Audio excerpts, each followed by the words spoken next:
Welcome in. Hello. Hey, guys. How are you? I just got into a fight, another fight with somebody. And it was great fun. Great fun. I tell you what, you see, I get on these kicks, and when I can, I like to meddle. I'm a meddler. I like to meddle and rankle and needle and poke and fucking harass. So from my Facebook fight that I was talking to you about, where out of the blue, again, I had nothing to do with it. I don't start threads on there. They start talking about me, and I'm like, I want to respond. I want to provide that type of, the meme where Michael Jackson's eating the popcorn. I want people to see what I'm writing and have fun with it. Okay, that's why I do that. And I mean, what else am I gonna do? You know? So when I see something that's on there about me, let's have some fun. Now, I have to be nice on that goddamn segment 18 thing, because they'll kick my ass out of there. I don't want to fucking piss them off. So I gotta do this strategically. So when some guy calls me a pathetic, old, disgusting idiot loser who needs to die, I'm like, oh. So then I follow up with, hey, friend, no need for the aggression. I'm just here with my fans, or something like that. I see the guy. I click on his, first thing I always do, I click on their face. And then I take a nice close-up of their face. And they're usually disgusting. Hang on a second here. And then I'll make a crack. But then I realize I'm on the segment 18 group. And if I say, hey, how do you get, how bad is your pituitary tumor that causes your jaw to look like that? Or some ridiculous crack.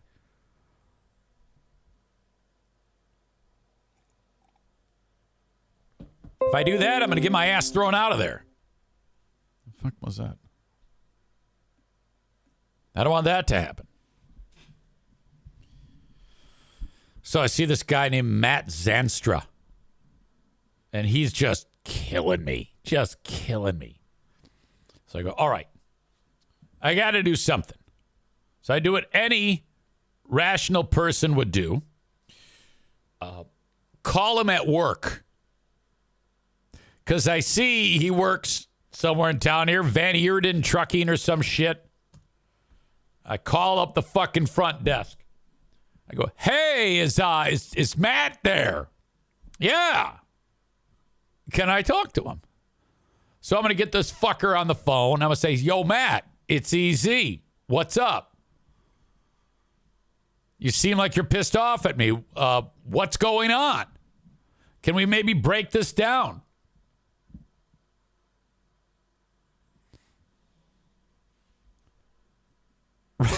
Rob writes, if it were me, I'd be quietly adding those names to my personal protective order list while I'm at it.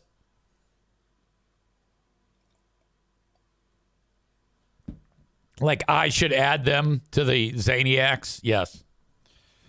So I go, raw. That's what, I'm going to, and it says, please leave a message. So it doesn't go the way I want it to, so I call again. And, hey, is Matt there? Matt Zanstra. Ring. Goes right to voicemail. Like, fuck it. I'll get him later. No big deal.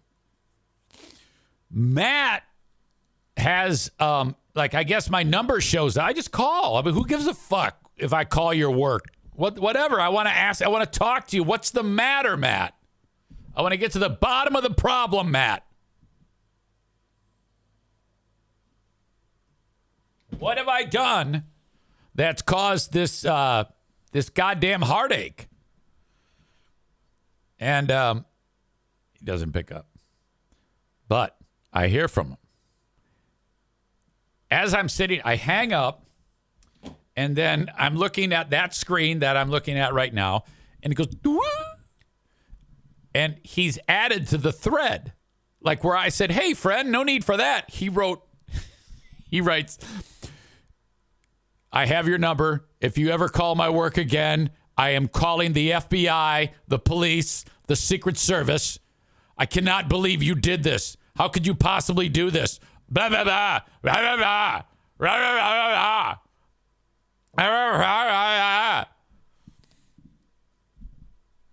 So I'm like, all right. So then I typed out, I go, well, look, I just wanted to put you on the podcast to break down your dissatisfaction with me. Not interested. Blah, blah, blah, blah, blah, blah. Kindly fuck off. Oh, my God. Like he totally, and then this went on. Like now I'm having a conversation with, I couldn't get him to engage me on the chat. So I call him at work. Now he's talking. And he's just killing me. And I'm just like, well, look, buddy, I just thought, I'm just being as polite as possible. And he's freaking out. I have screenshot all of this. And I'm like, okay. Because you will not contact me again. And then I wrote, I just did. I'm talking to you right now. What are you going to do? Tell Mark Zuckerberg? And he writes, Facebook is entirely different, Eric. You are a pathetic fucking old man. Fuck you. Fuck off. Die. And then he signs it. We are done here. And then he goes, see, because this has all come off of his one comment when he first ripped me a new asshole. So all this conversation is, branching off of that one. So he goes back and deletes the whole goddamn thing. So now it's gone. So now I don't have any way to communicate with him. So I'm like, shit. So what did I do? Well, I did what any clear-thinking individual podcaster who is in this, who does this just to fuck with people. I logged out of my Eric Zane fan page account and logged into Eric Zaitunian, and then I found him on Facebook, and I sent him a fucking friend request.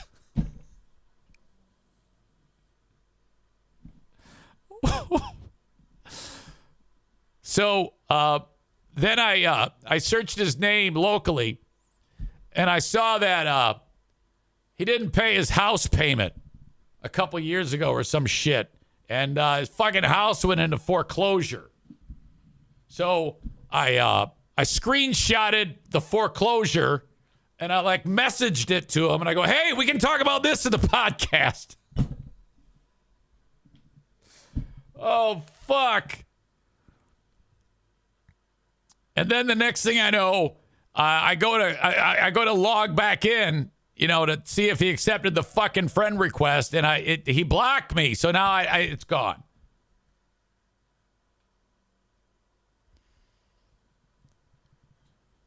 You see, I don't let anything go. I can't do that. It just doesn't work for me that way. I got some guy who can't even pay to keep a roof over his fucking head calling me a pathetic loser. Little does he know, I got a goddamn hot tub and a kidney bean-shaped pool. That's all I want to do. I want to break it down for him.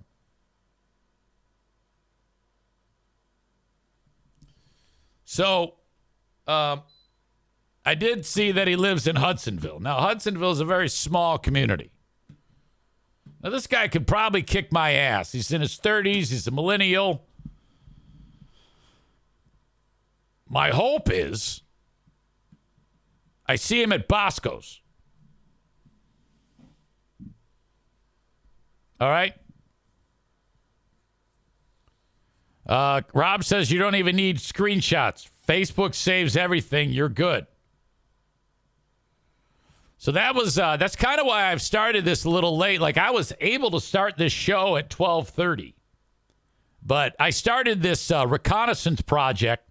Look at O'Neill's back legs twitching from the dream he's having. I started this little recon and then amphibious assault. It's not amphibious, but just sounds good on this guy. And decided to make him. Remember that scene from No Country for Old Men? Is it James Brolin? I'm about to make you a little project right now. I'm about to make a project of you right now. Bam, bam, bam, bam. When Anton Chigurh is like, you must bring me the bag. I'm about to make a project of you right now. That was the extent that I was going to try. And all I did was made a fucking phone call. I didn't even get him on the fucking phone. He saw that my number came up. And then he could have just called me. Instead, he aired it out on Facebook. Wow. That was something. Well, anyway, I can still talk to him on Facebook. Like, I think, like if he shows up in the Segment 18 group again to say that I'm a cum-sucking bastard who needs to die like he did.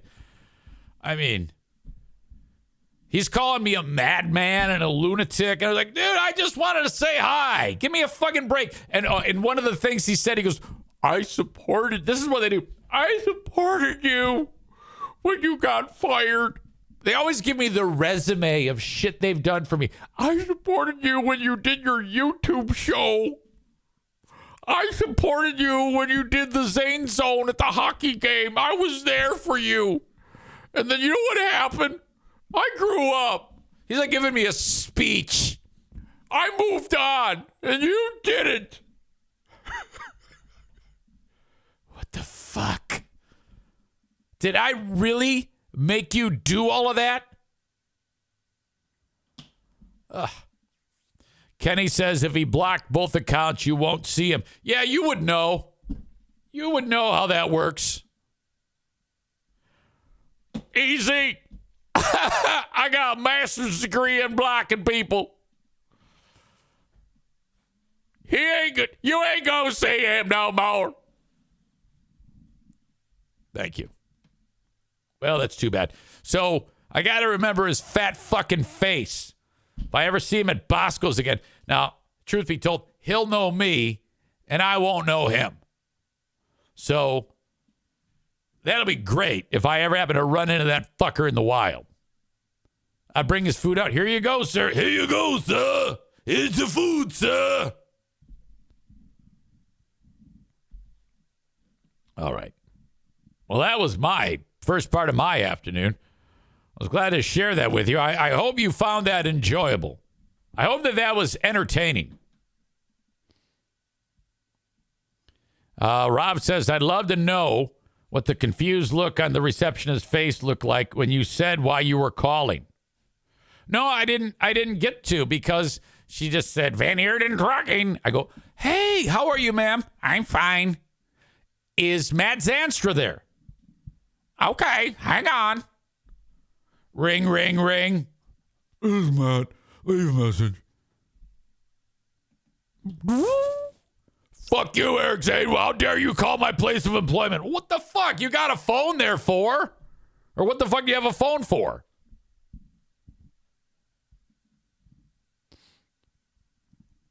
Rob says, question for coworkers. Did he do everything in Jessica face when he heard you called? Now, I have many more tools in my toolbox to fuck with this guy. The old classic that I have done before. This is what you do. If you really want to fuck with somebody,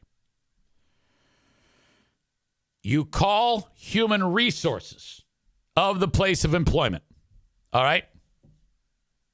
Now, he works for one trucking company. You call impersonating another trucking company. Hey, is this Van Heerden? Yeah. Hey, this is Mo Sider from Klingman's Trucking. Yes? How can we help you? Well, I got a resume in front of me for a Matt Zanstra. And he's got couple people down as references from your place. I guess he's has an application in with us, and so I just wanted to check the references, see what you thought about him. He put you down as a reference, and well, he's trying to get a job here. Just wanted to follow up on that, and they're gonna be like, okay, so who are you looking for? And then just you have the list of the names because it's listed on every fucking company. You can say, well, he lists so and so as a. So what you're doing there is you're planting the seed that this fuckhead is looking for another job. And then it's confusing and it's weird. And then people are sending emails like, hey, do you know that so-and-so is getting ready to quit? And he somehow put us down as references, and it just fucks everything up. It's fucking great. I've done this myself. Very effective way to get somebody really rattled. Oh, Nick said the same goddamn thing. That's awesome. You see, we're smarter. We're like linked.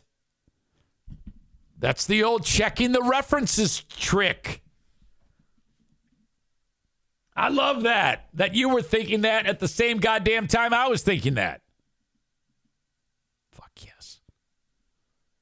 I don't want any of you to do that. Don't do it. It's not worth it because he seems like the type of guy who'll run out the ground ball. Nick says, holy mind meld. You're a fucking troublemaker just like me. I think I missed my calling. I should be working in your line of work. Maybe not. I am going to attempt over the weekend. I talked about this already. I shouldn't talk about it again.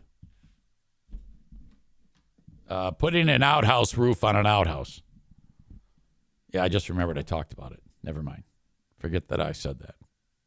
I want to watch the trailer for the new Deadpool movie. I don't know if we talked about this. I'm having a hard time remembering what the fuck we talked about in this show. Okay. Here we go. New Deadpool movie, Deadpool and Wolverine. I told you, you're not welcome here. You're not welcome anywhere. Now get the fuck out of my bar. Just give me one more drink and then I'll leave. Hi, Peanut. I'm gonna need you to come with me right now. Look, lady, I'm not interested. All right, well, I'm sort of on the tick-tick, so upsy daisy. Here we go. Oh, whiskey dick of the claws. It's quite common in Wolverines over 40. You don't want this. Unless you want to take a deep breath through your fucking forehead, I suggest you reconsider. You can't shoot it, Mantium. It's that old costume. I'm about to lose everything that I've ever cared about.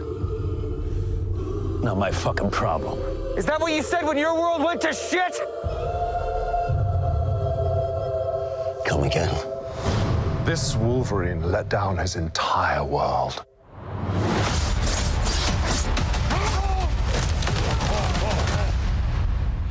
Want to talk about what's haunting you, or should we wait for a third act flashback?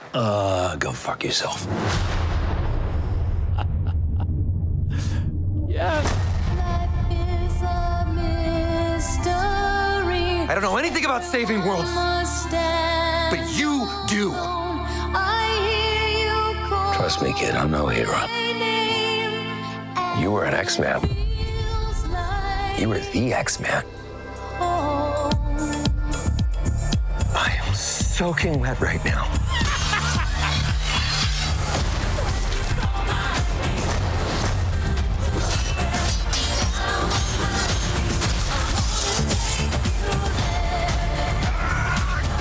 Boys are so silly. This is what I'm talking about. Big slow motion action sequence. Who knows if you live or die? Let's fucking go. Let's fucking go.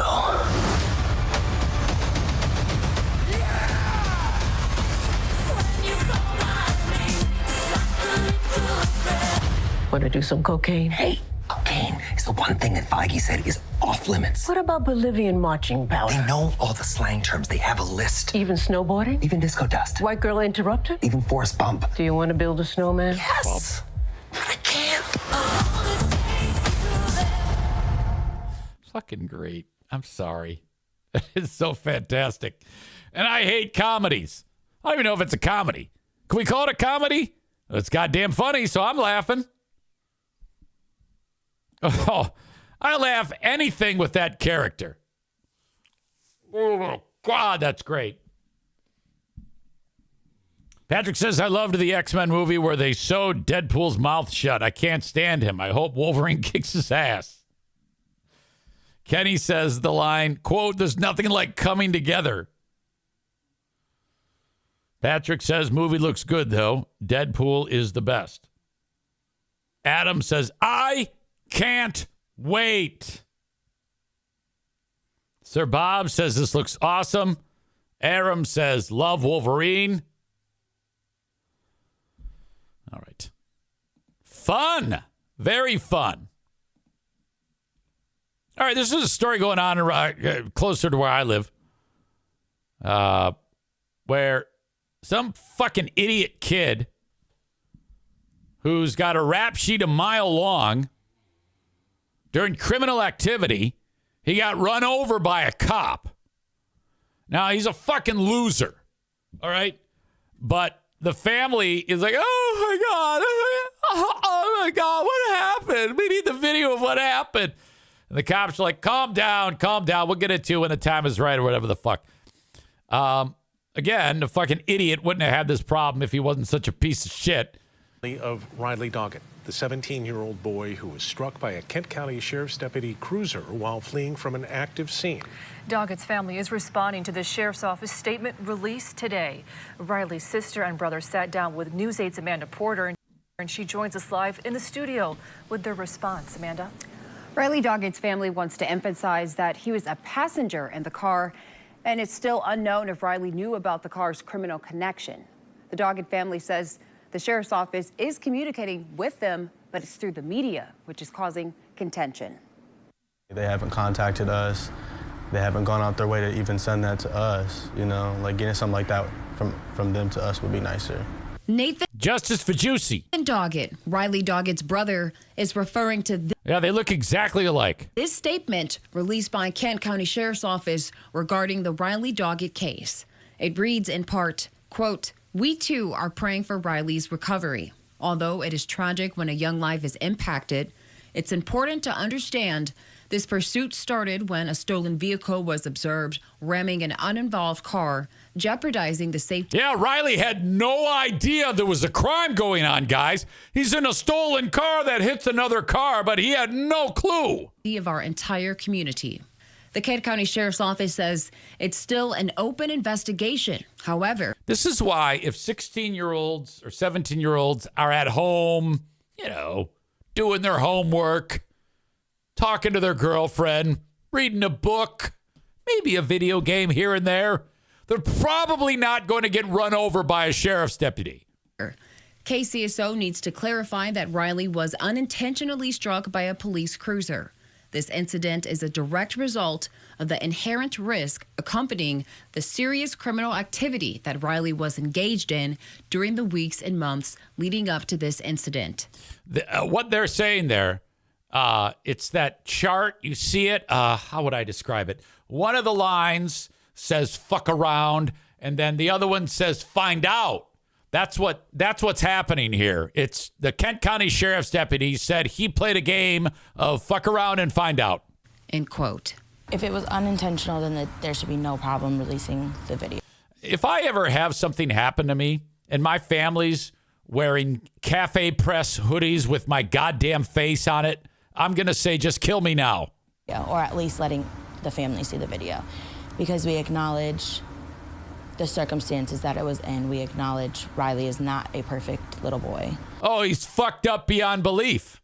And you can see she's sitting next to a lawyer. You can tell this dickhead with the hat on. Doggett's family is asking for KCSO to be more transparent. We want to see that it was done unintentionally, but them not saying anything, them not even reaching out to the family makes it seem like, what are you hiding? The Doggett Look at these kids. What am I seeing here? family says Riley's Those that look like Maureen's kids when they were little.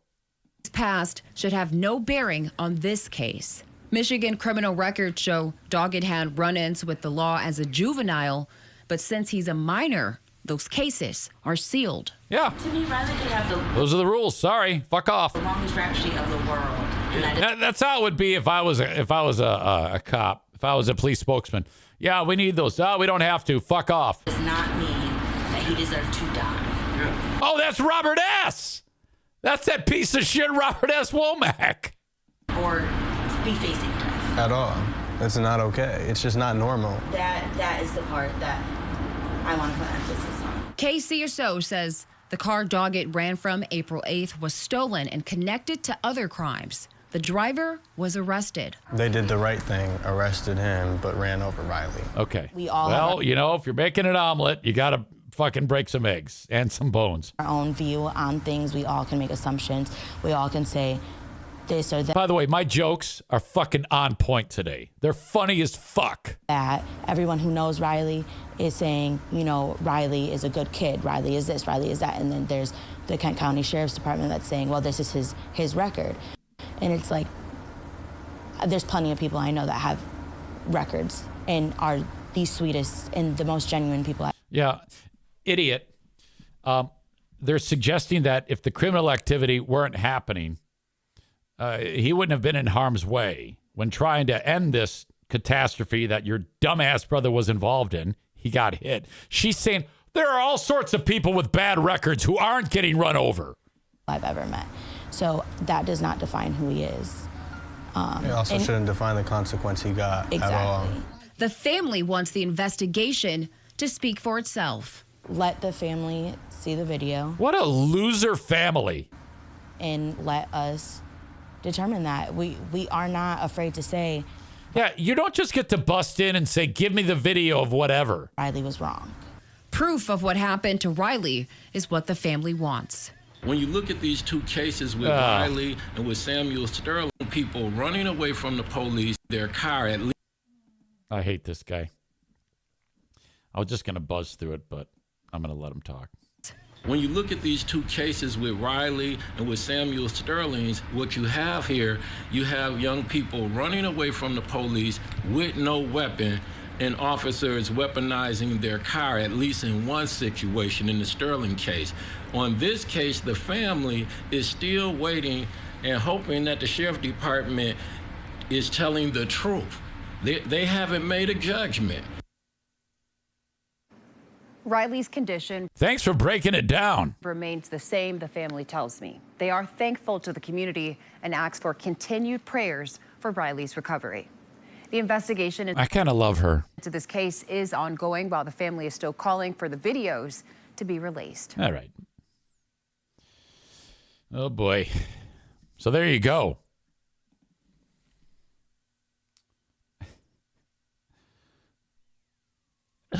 Nick writes, let's hope the cop isn't caught yelling 3 points after the impact. Let's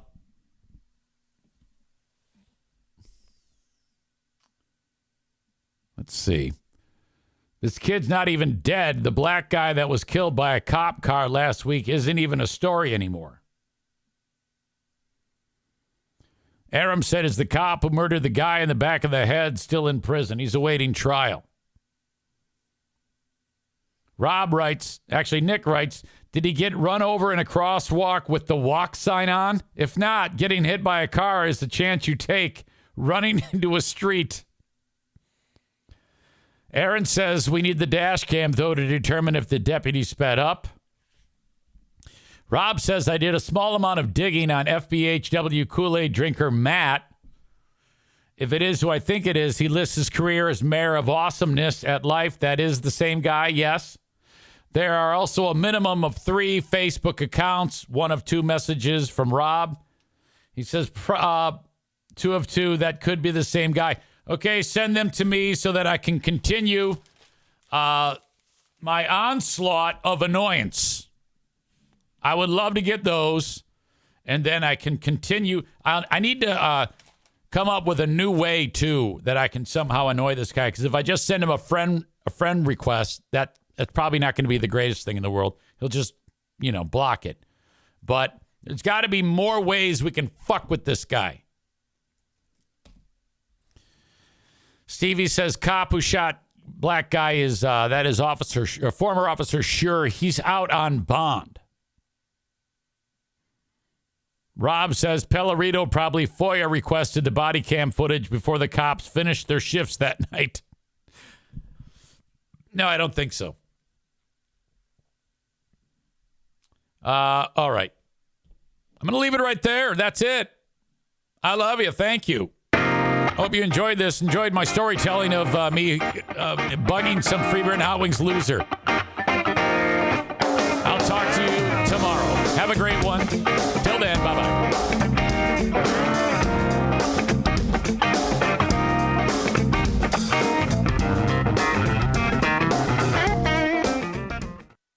Hello, what's good, everybody? Welcome in. Welcome into the Patreon bonus podcast. I was sitting here constructing the boring shit after the free podcast gets done. And, this wave of death fatigue just dug its claws right into me. And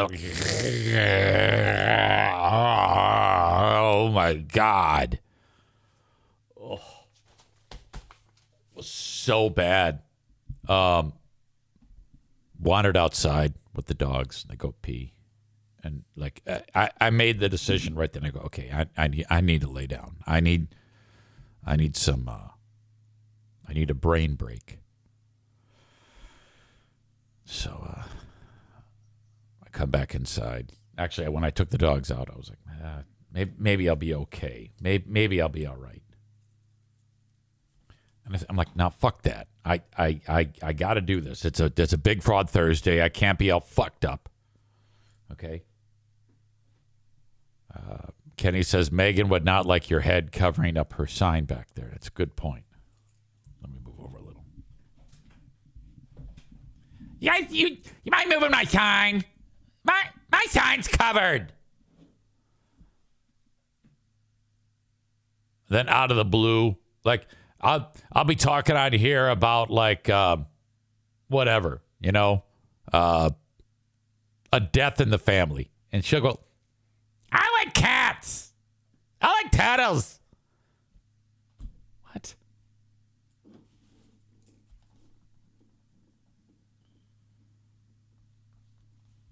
So I'm like, no, I gotta be energized today. I can't be walking around like a lip dick asshole. These people expect a certain level of showmanship. You can't be doing a show when you're like, oh, I'm tired. I'm a fucking asshole. So I laid down just as I'm starting to close my eyes. I'm getting to the point where like my body's going to start to twitch, and my rich fuck asshole neighbor behind me, who doesn't even work. His job is to light money on fire. I swear, the guy's got so much money, it's ridiculous.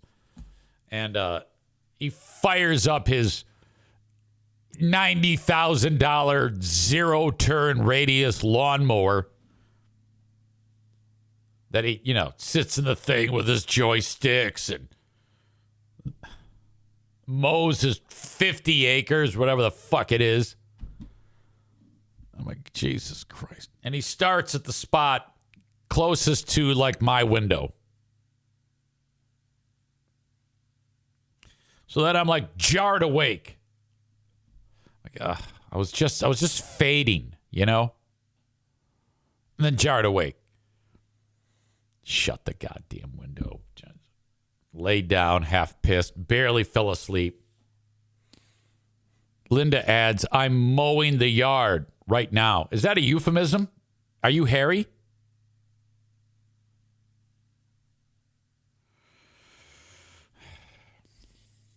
So there's a lady with the, this is another thing that's going on at the radio station. When you give away a prize, okay, you, there's like a thing called a jot form. You can go online and what it is you put down the details of what the prize is and who the caller is, who won the big prize. And you're given away like a bunch of, like if you sign up for Jot Form, they'll let you use it for free within reason. They'll let you do like 10, 15 Jot Forms a month. And they don't like pay for it. And if the station uses too many of them, it says, sorry, you have to wait till next month to use your Jot Form.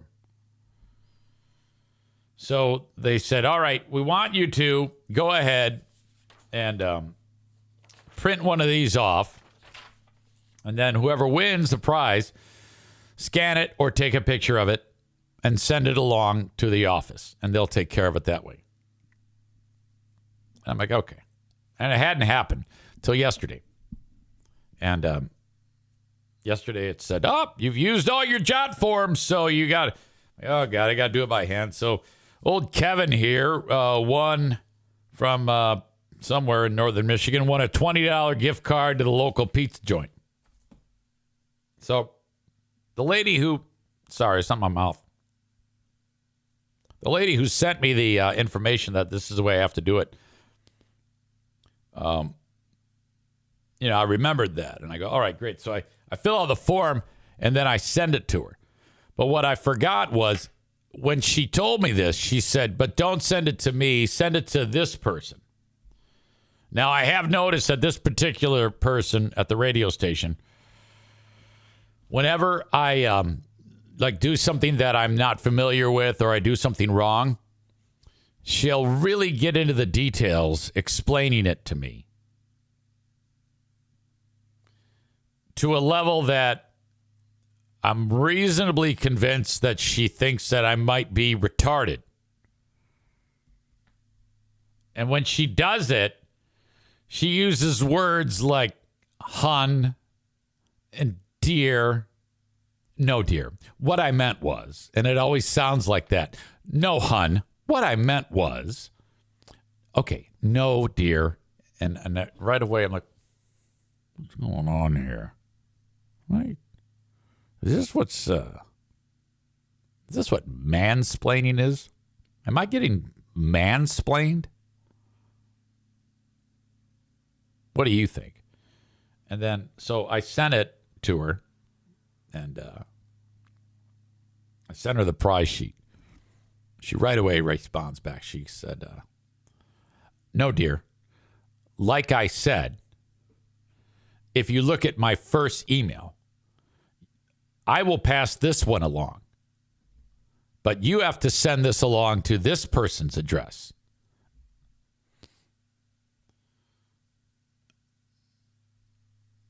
And I'm like, oh, boy.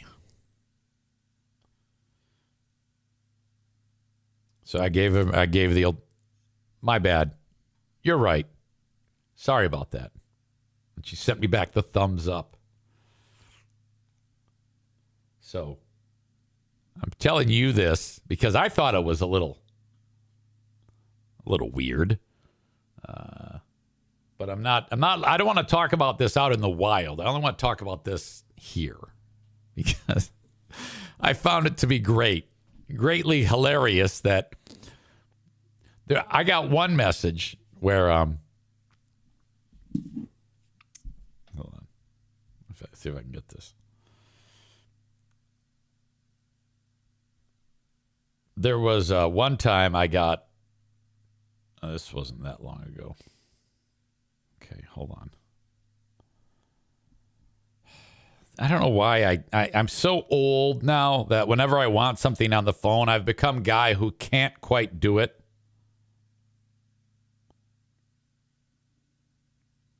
All right. there was a moment when she asked me to record something for her. And I said, yeah. No problem. And then I fell asleep. And then at about 2:00, I got no. First, she I was asked for it, and it was like forgotten to be. It wasn't sent to me appropriately, or I didn't get it, and so I got hey, sorry about that. I know this is late, but and I didn't send it right away, and I thought I had a little time, so I got still waiting for the audio. I said, yep, I will send it ASAP. But then I didn't. I fell asleep and I woke up. And then right at 5 p.m. on this particular day, this person wrote, in order to broadcast files on the radio, in order to broadcast audio on the radio, they have to be produced and loaded the day before. Although some might think my workday ends at 5, I am now waiting for your audio that I sent to you yesterday so that I can produce it and save it to air tomorrow.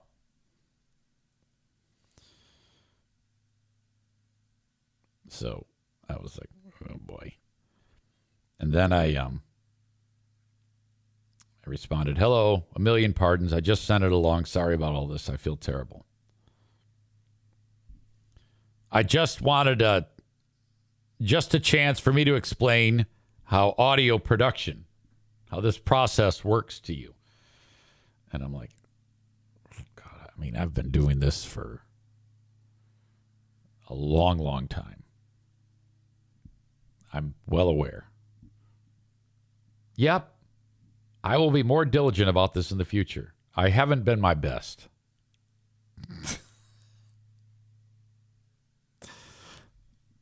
Kenny says, "Oh my God, she hates you." Yeah, I think I'm going to be fired because I suck. That's what I think. I think these people are going to be like, God damn it, he's a pile of shit. Kenny says, "Is she from the South? She sounds like she would mutter under her breath at you. Bless his heart."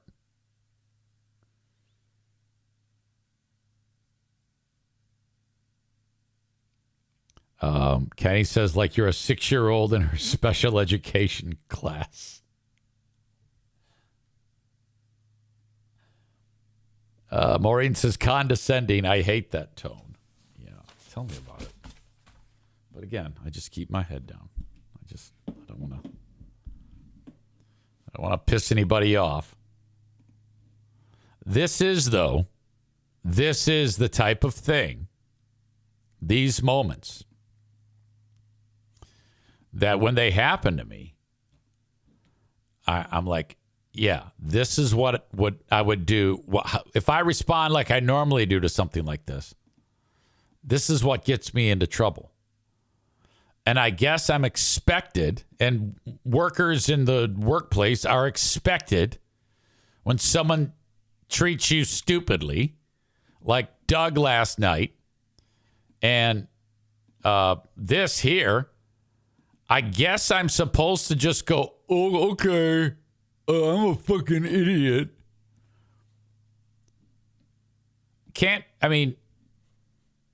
Every bit of my instinct is saying that I should be a dick back, but I won't do that.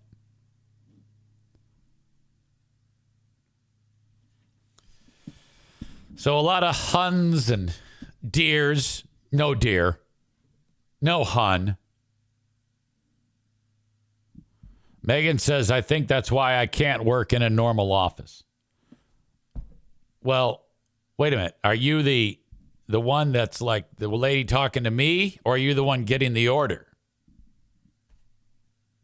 Because I couldn't tell you what you are. Kenny says Eric is walking a thin line with all his various sources of income. LOL. Well, not exactly.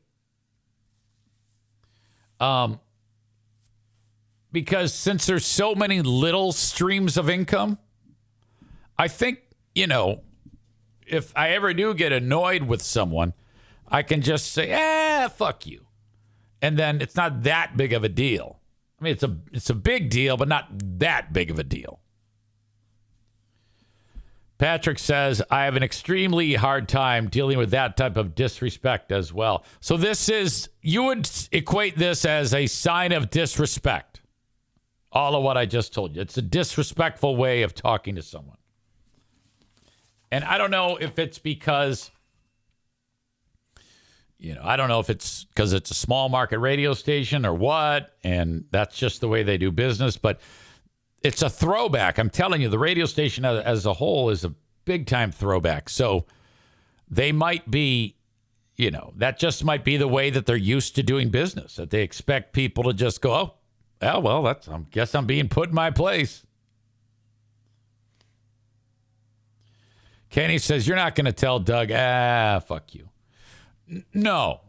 I would never talk poorly to Doug after he yelled at me, just because that's not good for my existence. He would beat the fuck out of me. Remember, Doug's been stabbed, shot, in jail, in prison. There's a checkered past at best. But I was thinking about, boy, if I ever left, I would just slowly duck out over a period of a few weeks. Hey, I can't, I'm not available. Oh man, I can't, I'm not available to work. Oh shit, man, you won't believe it. And they say, man, my schedule's gotten so busy that I think that's how I would do it. Tom Brady is being called out by some dude who is a collector. Now, this guy collects Tom Brady and Patriots memorabilia. Now, I will say this. All people who collect shit are idiots and losers. If you collect anything, you're a loser. Okay? That goes for Adam Balboa. All right? His collection of Rocky shit is the dumbest thing I've ever seen in my life, and it's why I love him. But it doesn't have to be Rocky. It could be comic books. It could be Funko Pops. Especially those stupid Dungeons and Dragons toys. And I know what you're saying. Hey, you collect comics. No. I have a comic collection from when I was a little boy. I haven't purchased a comic in a million years. So shut up. Kenny says, there goes my mood. What do you collect?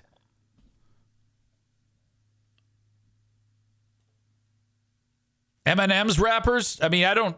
What is it that do you collect toys? Chris says video games? What? I mean, I know you have video games in your home, but you can only keep so many in a 200 square foot apartment. Jesus Christ. But yeah, what exactly do you collect? So anyway, this dumbass collects New England Patriots shit. Oh, no. Bob says, my son and I collect Pokemon cards. Kenny collects video games, Star Wars stuff, etc. Okay, now at least Bob is doing it with a child. And here's the difference with that. Because it's fun. It's something the kid enjoys. If you're doing it with the child, they're having... Nick, at the arena, says counting calories. Come on. I'm going, come on. I just made Eminem's rapper joke, and I'm busting him about calories joke. So I don't... When you do fun stuff with the kid, you get somewhat of a pass. as long as when you're doing that, at some point, you have to convince the kid that it's time to grow up. Like if the kid is 14, 15, or 16 and he's still collecting Pokemon, you're going to have to buy him a hooker. Because he should be into only one thing when you're that age, and that is pussy. And if he's not, or dick, I guess, if he's gay, you could do that. You could get him a male hooker. It doesn't matter. Just as long as he gets out of the stupid thing when he was a kid. At some point, you have to mature. And if that doesn't work, you take the shit and you light it on fire right in front of him. That's the only way this works. If they're normal, they'll slowly but surely get out of the stupid thing and become a big person. All right, Bob says, my collection is mostly original from when I was a kid. Okay, so, yeah, that is fucked because you've got it. You're a big person. You got your stupid cards. You get the kid into it. Now the kid's doing it. That's okay, but then the kid is going to grow up and hopefully not be an idiot like you, and then you'll then be there with your stupid cards waiting for that kid to have grandkids so that you can try to, make that kid an idiot. So I don't know, man. I think maybe you might want to.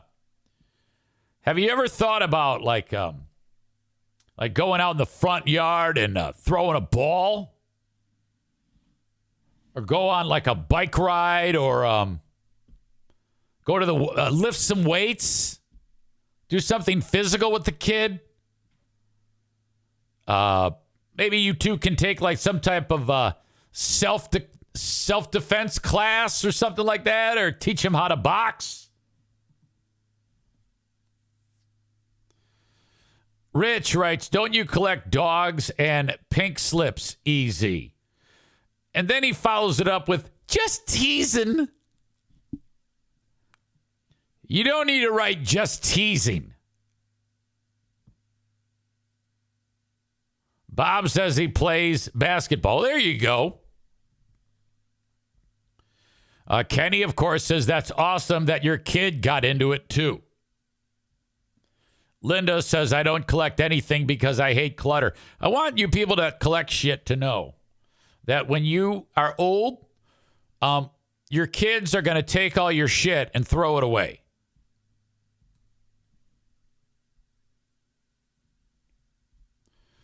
Why am I going down this road? Because this asshole paid a lot of money to go on a Tom Brady excursion. There was some entity that bought Tom Brady for like an event. And Tom Brady shows up. They probably pay him like $3 million. And then for several $1,000s, you can spend the day with Tom Brady. And Tom Brady shows up in front of a room of, let's say, 1,000 people who've all paid a lot of money. And this company hires Tom Brady. They pay Tom Brady all this money. Then the company takes all this money from these people who love Tom Brady. And they're encouraged. Bring your Tom Brady shit, and Tom Brady will sign your Tom Brady shit. So this dude shows up with like all this Tom Brady shit. He's got his shoes. He's got like the stadium, the Gillette Stadium. They auctioned off chairs from the stadium. And this guy, he's got the chair from the stadium in one hand and the shoes in the other.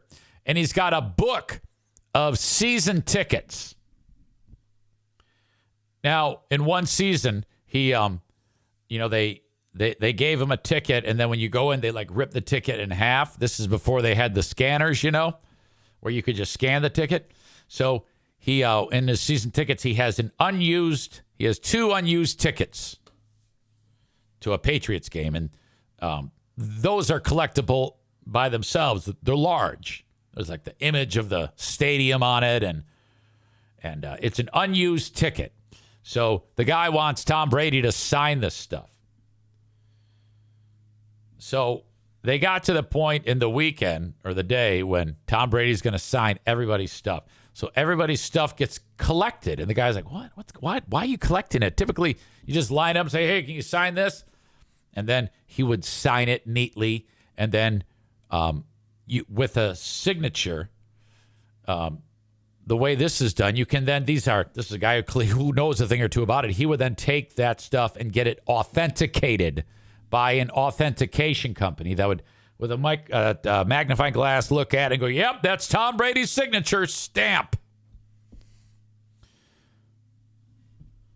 But instead of like, Tom, could you sign this? And then he signed, and could you make it out or sign your name, Tom Brady, HOF or whatever, Super Bowl? The guy's paying for it. So whatever. They brought all the shit into a room. And then they give it back to the guy. And all that's on each of those things, the shoes, the seat back, and the tickets, is scribble. It doesn't look like Tom Brady at all. And the guy's like, what is this? Yeah, that's Tom's signature. He goes, no, it isn't. It's just scribbles. Yeah, that's how he signed it. Eventually, the guy got this shit to an authenticator and said, this is not acceptable. We can't tell you this is Tom Brady's signature. It's just lines. Brady literally just, like if I'm writing here, it'd be like if I had this fucking Sharpie. And the two people that exist on the planet who would want me to sign something wanted me to sign my name. And I went, actually, that's a Z. That wouldn't even do it. Hey, can you sign Eric Zane? That's it. That's what Tom Brady did. This guy's got priceless, as he puts it, shit. And he said it's now destroyed. I think that the guy, when he was taking this, oh, here you go. I got a picture of it. This is great. I didn't think I had a picture of it, but I actually do have a picture of it. Okay. Let's zoom in. Look at the signature. Oh, fuck. This is too... Hang on.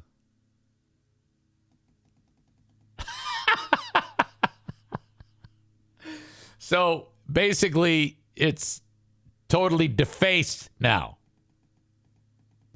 And he taped it off. You can see the guy put like blue masking tape, and he wrote directions on there. Please sign big in this area with an arrow. And he signed it big, and he signed it in the spot Tom asked for. And then you can't really make it out here. It says sign on stadium. There's the stadium there on the ticket, and it's the same thing. And then the shoe, I can't really make out where he signed on the shoes, but oh, there it is. Okay. It's on the toe. So Brady signed it like that on the shoe. And now the guy wants his money back. And everybody's telling him to go fuck himself.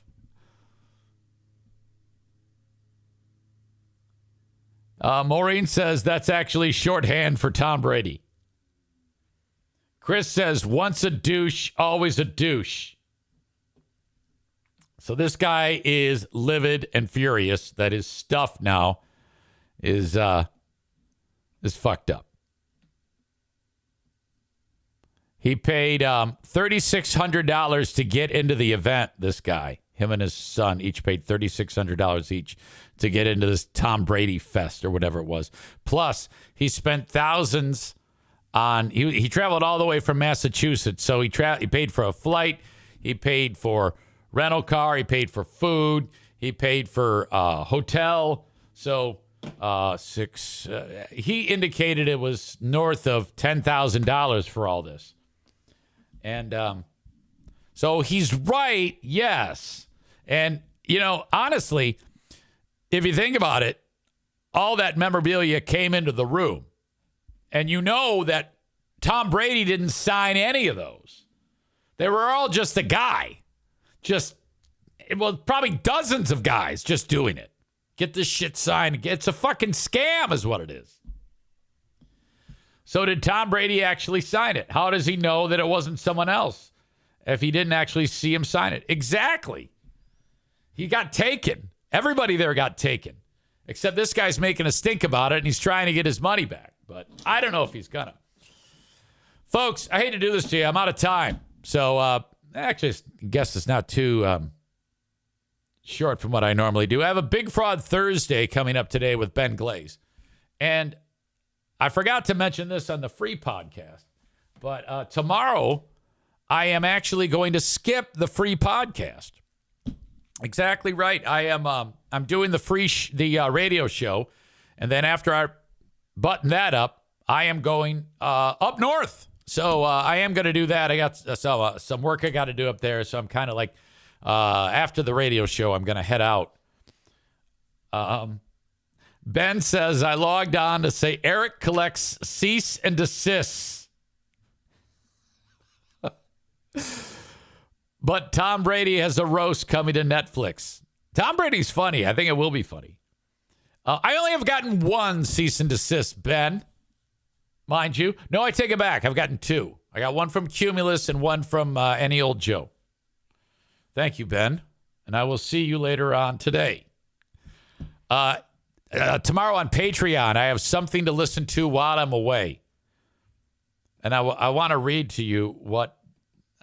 It's the show notes that makes me laugh because I used to write the show notes and I used to work hard at actually writing entertaining show notes. And there's one thing in particular, a couple things in particular on it that stand out to me. Actually, you know what? I'll just let you read it. I don't want to read it to you. I'll let you discover it when you read the show notes that I wrote March 2nd, 2010. Thanks as always to Aram for sending me all those shows that I use in the something to listen to while I'm away. So that's going to do it for me. Thank you. Thank you, dear. No, hun.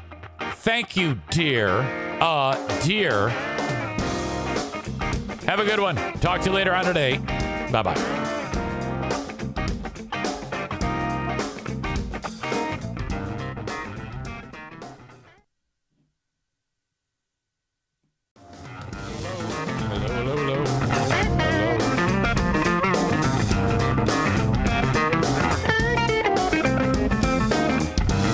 Folks, it is the Patreon bonus podcast. Ryan says fraudulent Friday / Monday. Why does it say fraudulent Friday, EZ? Fuck! You know, I think I got it all together, and then I do something like that. I meant to put Monday. It's definitely not Friday. What a dipshit. Fuck. That's the type of thing that just gets under my skin, you know? Size of the problem. Which reminds me, I was having a discussion. I'll keep as many details as I can, closer to the vest. But my pal Doug over at Bosco's, he had such a meltdown the other day when we were in the kitchen that I feel like he's opened up the door to have the size of the problem speech put before him. Now, the size of the problem speech was brought into my life by Pooh Bear, who, when I would freak out when something goes on in my life, she would say, size of the problem, Eric. She goes, answer. What is the size? She actually makes me say it. She goes, size of the problem. How big is the problem? And I go like this. About 1 inch between my thumb and my index finger. I hold that up. That's the size of the problem.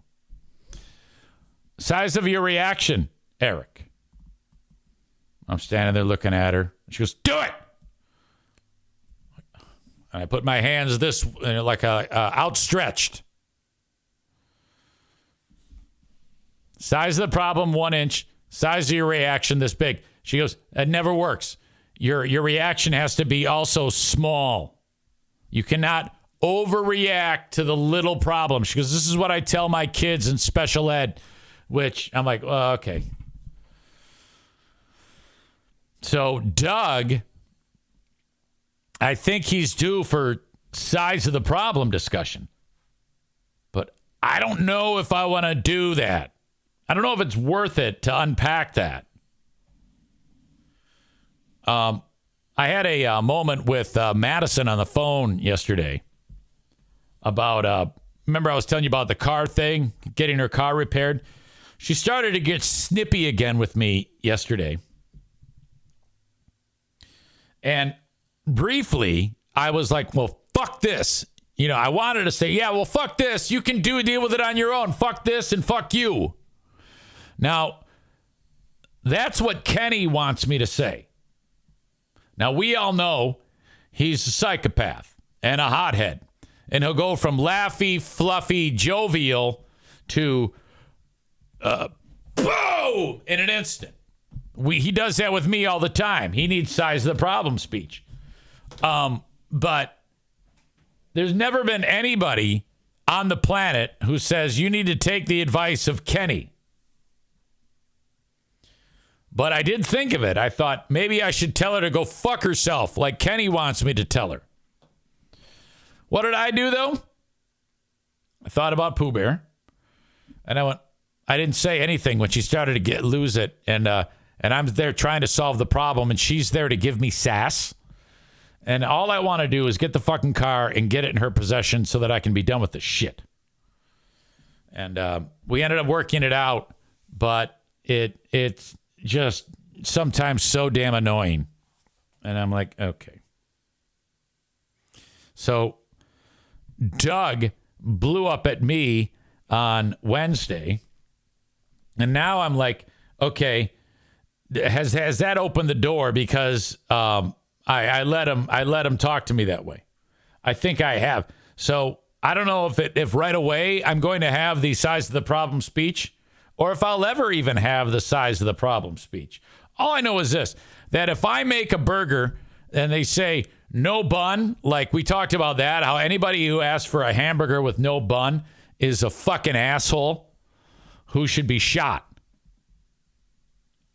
Don't go to a restaurant then. If you order, you know how much of a pain in the ass you are for everybody there? I love my hair.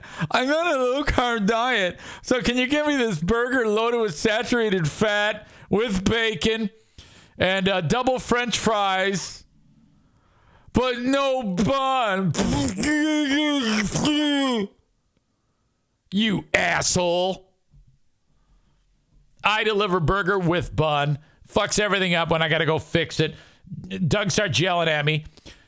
When Doug starts yelling at me, that's going to make the problem worse. My confidence is shattered. So I did it again. More problems. And it's everybody's fault but mine. It's not my fault. You don't go to a restaurant and order no bun. If I could jizz, which I can, I'd jizz on the burger for, here you go, here's some sauce. Idiot. So he's the king of size of the problem. His reaction is like this. He's motherfucking me. All right. So I got to figure things out. Am I going to let that go or do I just quit? I was talking, and I was to a friend of mine about it, and I said, yeah, it's not worth it. I mean, it's not that big of a deal. I don't need that job. Okay? I like being there when things are normal. But if you're going to fucking bite my head off, we can't have that, can we? And I like everybody there. I knew it was bad when Doug's wife came up to me and tapped me on the shoulder like, there. I was like, oh, God, this is embarrassing. So bad.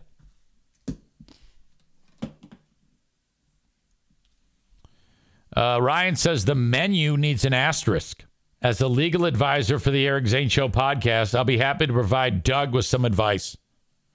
You know, when you go to a restaurant in any real city, like Chicago, New York, L.A., and you try to do that, you try to pull that fucking shit at a restaurant that's not like a Applebee's, they're going to, even at Applebee's, they're going to say, get the fuck out of here. No, order the fucking menu. All right? It's there for a reason. It's not, if you want to eat like that, fuckface, eat at your house. Yeah, I want this, but I want you to do it all the ways that I want it done. No, fuck you. Okay? You're slowing down the kitchen. And that's fucking a nightmare. Any asshole who slows down a kitchen is a piece of shit. Because we're grinding in there, working our asses off. We don't want to have your dickhead burger. And it's so annoying because they get it.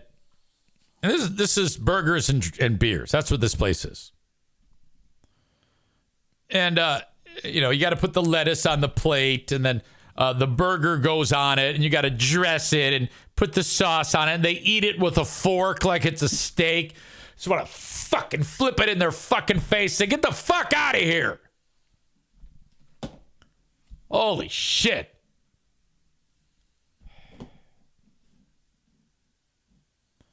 This is the story that I was telling you about.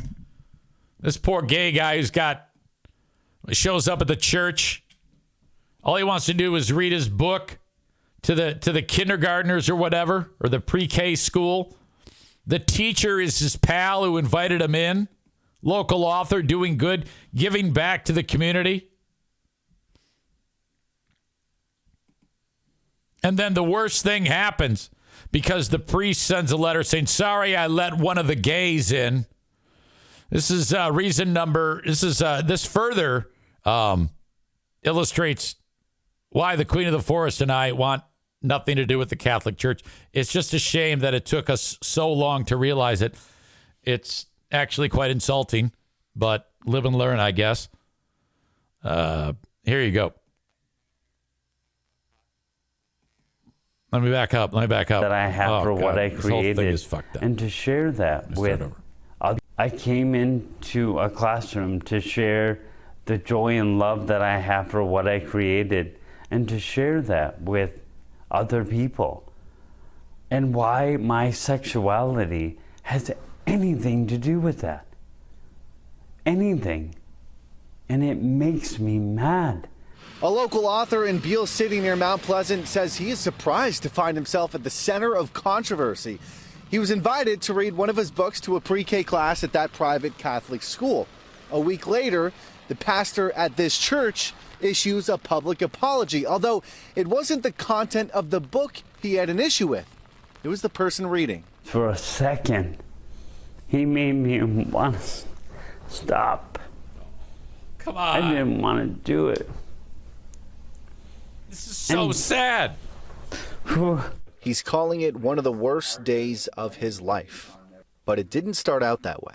It went amazing. Oh my gosh, it was so much fun. Dominic Thrasher grew up in Beale City and made the transition from acting to there's the book during the pandemic. Cece and the Sheriff.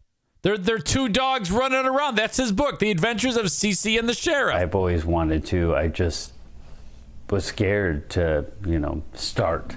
He's written a series of books now called The Adventures of Cece and the Sheriff. Sheriff is my dog, and Cece is my sister's dog.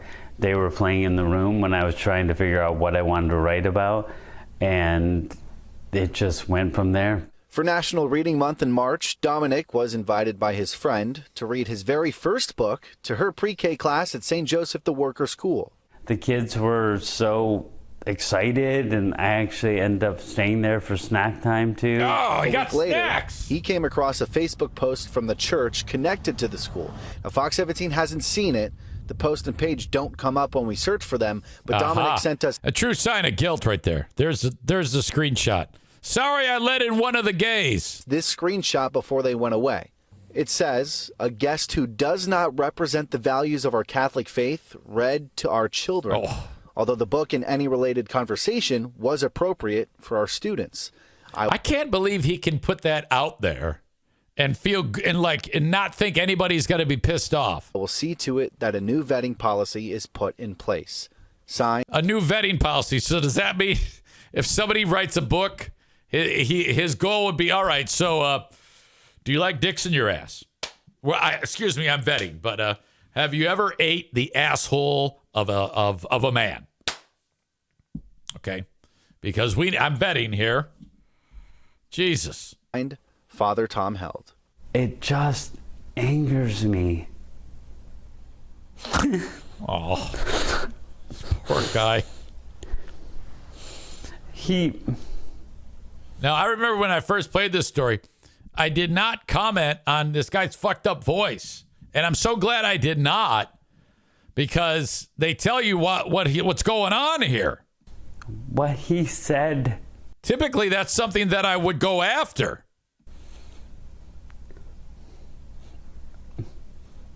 The way he has the face when he sticks his lip out there, it's like makes me want to cry. He's killing me. He made me feel like I'm a predator or like a convict or something coming into the school. Dominic says this isn't the first time his sexuality has been an issue for others. 12 years ago, I was asked to give this commencement speech at my alma mater, a private Catholic school. And then once I found out I was gay, I was disinvited to give the commencement speech because being gay, I don't know. You know what's interesting is when we were going to Catholic church, there was a guy that I still see from time to time who's gay. And I know him well. His name's Dave. And when I would see him at the church, I would be like, well, I guess it's cool. You know, Dave's gay. So this should, and like, what kind of a gay guy are you to go to a fucking Catholic church? That's the most hypocritical thing ever. You know? I mean, they're saying you aren't welcome here. I'm going to ruin people or something. Dominic thought life had already thrown enough obstacles his way. Watch. I was diagnosed with ALS a year ago. I don't have a lot of time. So I just want to share my gifts and my love to the world. But just like the message you'll find in his book, giving happiness and joy to others is better than any toy you could ever own. Dominic wants this story to have a happy ending. But I had a friend yesterday say, you know, Dominic, you were born to make waves. And I go, you know, if I'm the person that has to represent so many people out there like myself, I will do it. Oh, no. I will fight to the end. Dominic made his desires clear. He wants the pastor to be removed from the church. We did reach out to the church. We reached out to the school through email, through phone. We also showed up in person to knock on their doors, and so far, no one has been willing to comment. We also tried to connect with the Diocese of Saginaw, of which the church is a part of, and we are told someone should be getting back to me at some point. That has yet to happen. In Beale City, Max. All right. So why am I going back and playing an old story?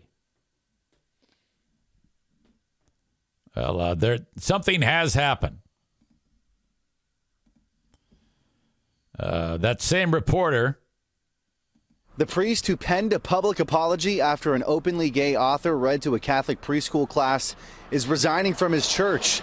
The Diocese of Saginaw announcing the news late Tuesday night, so we came back to Beale City to continue our coverage of this ongoing controversy.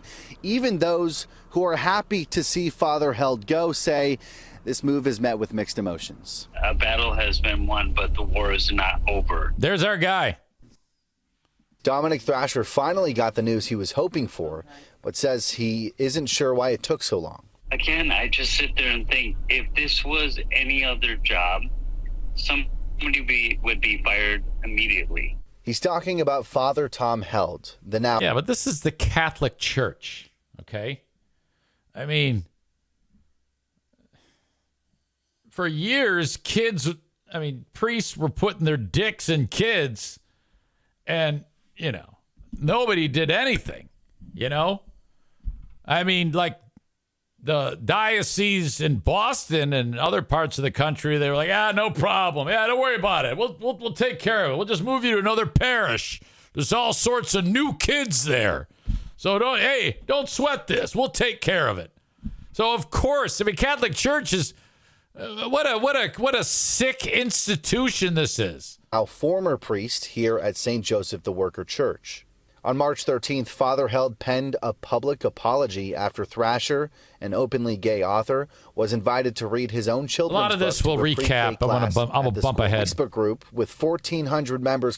A Facebook group with 1,400 members calling for Father Held's removal, and several parishioners sharing to Fox 17 their own issues with Father Held and how they extend far beyond this one incident. Some even being driven away completely from the church.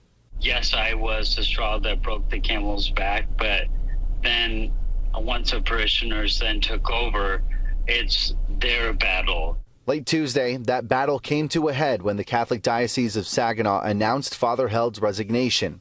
A statement from Bishop Robert Gruss reads in part, because of the unfortunate situation at St. Joseph the Worker Parish in Beale City, Father Thomas Held has come to the decision that it would be impossible for him to bring unity to the parish, and therefore he has tendered his resignation as the pastor, effective immediately. Adding, short version, everybody hates me.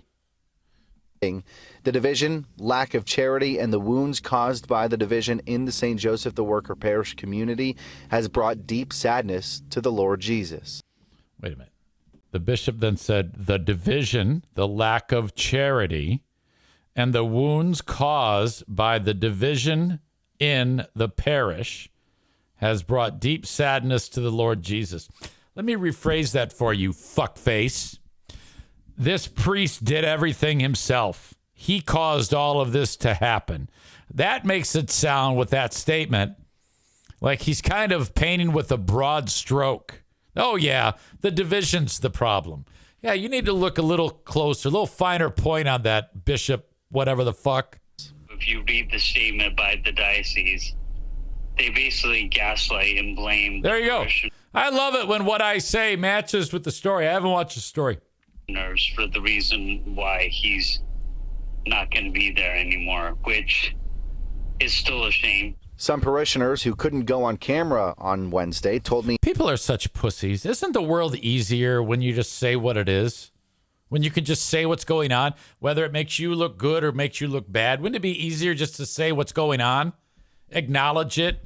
It might even make these people feel better somewhat. You know, if you said, yeah, Father Held is basically say we can't tolerate that type of discrimination.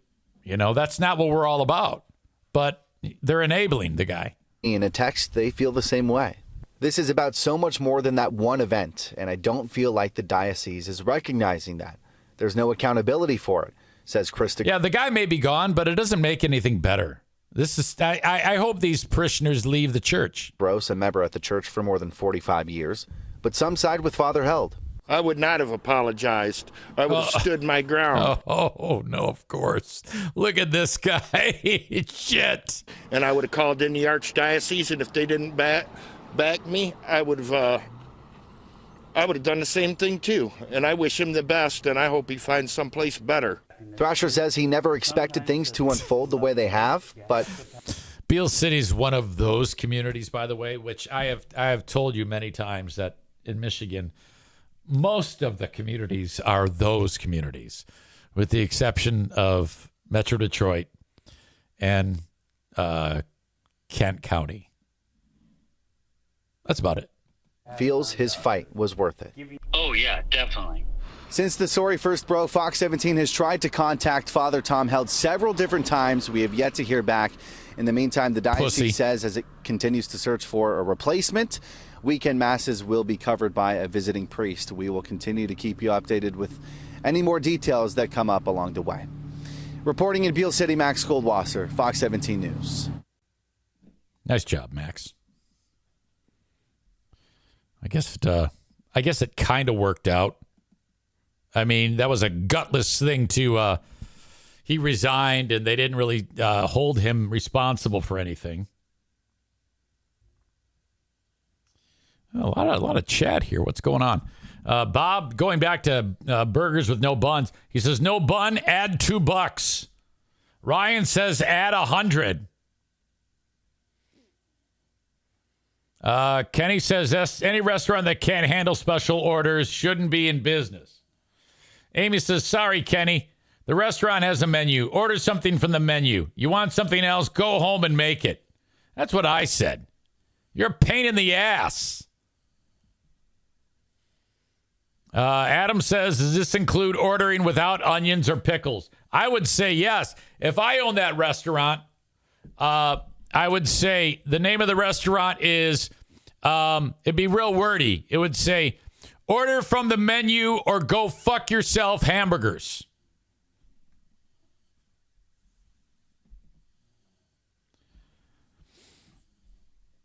John adds, what would Zane's take be if he learned the sweet man always orders his burgers with that this sweet man already orders his burgers? Well, you're a goddamn communist, John. You are causing so much stress in the kitchen. No bun, please.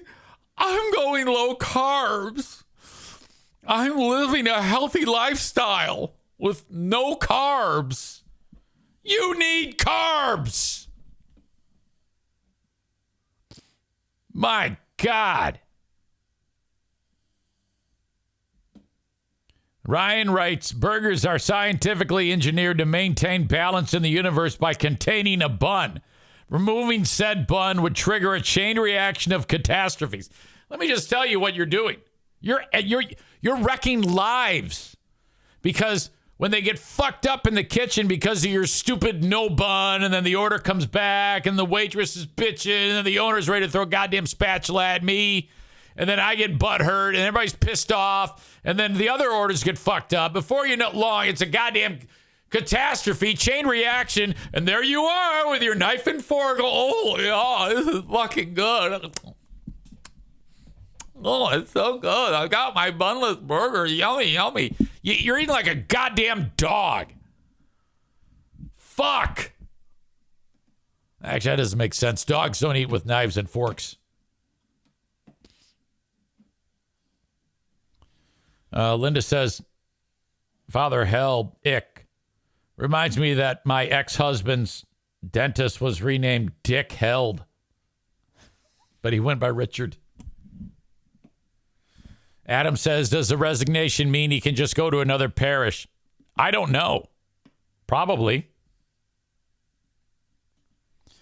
Linda says, how does the bishop know how Jesus feels? It's a great question.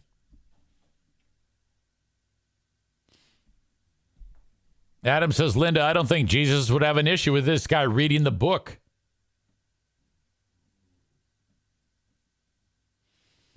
Kenny writes, to make such a big deal about no bun. Wow. Wait a minute.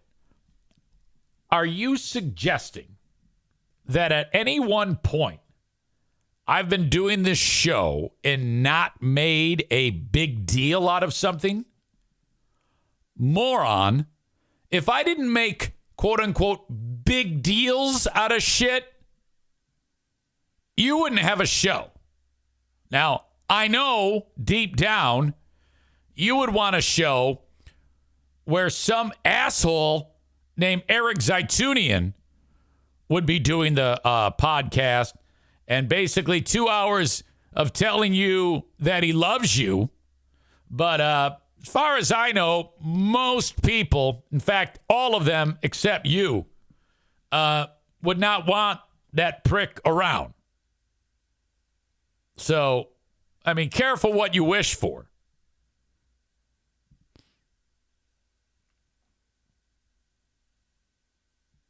Ryan says, if you want a goddamn bunless burger, order a stupid salad. Jesus.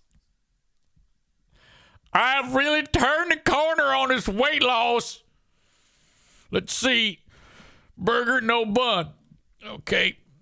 44 grams of fat in that patty, a quarter-pound patty. It's got my name on it. That's my key to losing weight. I'll remove the 120 calorie bun. That'll make all the difference.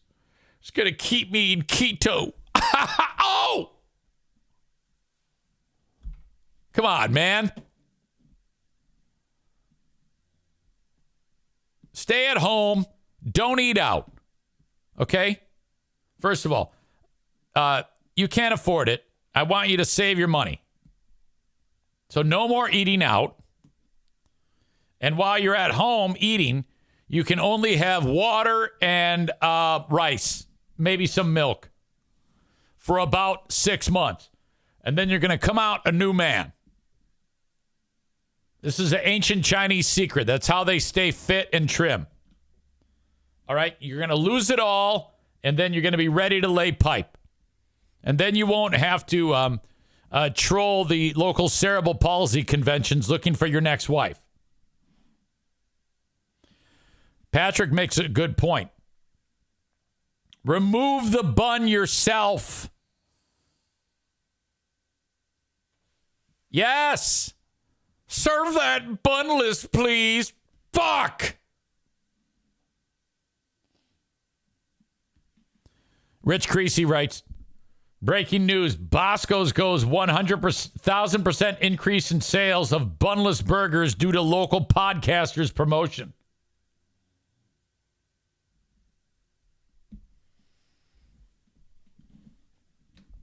Ryan likes the cerebral palsy convention joke. Hey, mate. I just got this new dating app. It's called Girls of ALS. Oh, man, look at this one.